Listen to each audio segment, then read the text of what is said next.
How can a church improve the way they engage their online congregation during a Sunday morning worship service? Great question. I have two answers. I think these are both equally essential. The first one is, how are you creating the worship service? What intentionality goes into the planning and the design, and then the leadership, the facilitation of that worship service? If you're only doing that with the people in the room in mind, well, you're already missing out. You have to think about the people who aren't in the room, the people who will engage only online. What elements of this experience will they be most engaged by, least engaged by? That's a good one to actually identify. And then what can you do to intentionally add moments of engagement and connection just for the online congregation? Maybe once in a while, this means that the people in the room are going to feel a little like, wait a minute, this isn't for me. Yeah, that's the experience that online congregants probably have most of the time. At Riverside, we do a lot of little things. One of them is we always, at the beginning, in the welcome, we have a question that's connected to the theme of the day that we ask, and we encourage people online to share it in the live chat. And then we gather those answers and we share that back in the room as people are making their way back from the passing of the piece. It's kind of used as an intentional transitional piece and a way of centering and giving voice to those people who aren't in the physical space. As you're making your way back to your seats, here's some responses to today's question.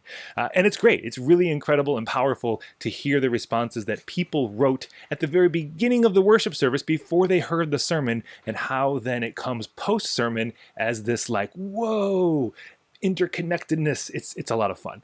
We also ask people where they're joining from. We have an online form they can fill out, and we gather all the states and countries. And then during the passing of the piece, we say, this morning as we're passing the piece, we're passing it not only here in the nave, but as far as blah, blah, blah, blah, blah, blah, blah. And then we read that whole list to show that the piece is being passed in all these places. That does a couple things. It reminds the people in the room that they're not the only ones joining us for worship. And it lets the people in all those spaces know, we know you're there. We know you're with us. We see you. We connect with you. So to do that, we have to plan that as part of the worship service. And those are just a couple simple things.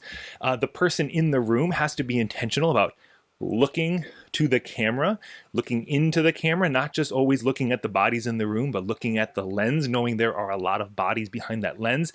And then we make sure that the entire service has an awareness and intentionality, hopefully for the engagement and participation of all the congregants. So number one is the intentionality in the planning and design and leadership, facilitation of the worship service itself.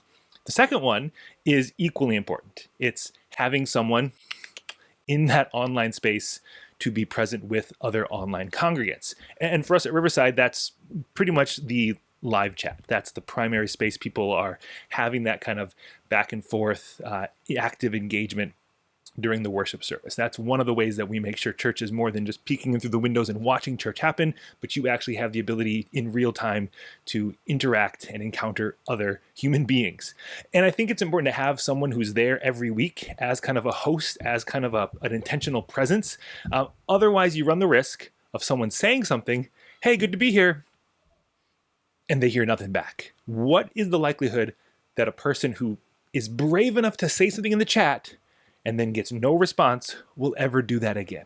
I'm pretty sure it's low. I don't have any actual statistical data, but we can all, I think, have a hunch that if you don't greet somebody, the chances of them feeling like they want to come back again diminish. So we want to make sure that people are greeted, are welcomed, are met in that digital space. It's as simple as saying, hey, so great to see you this morning. Welcome back. As you get to know people, it's a lot of fun. Whoa, it's really early over there in California. Good to see you again this morning, Bill.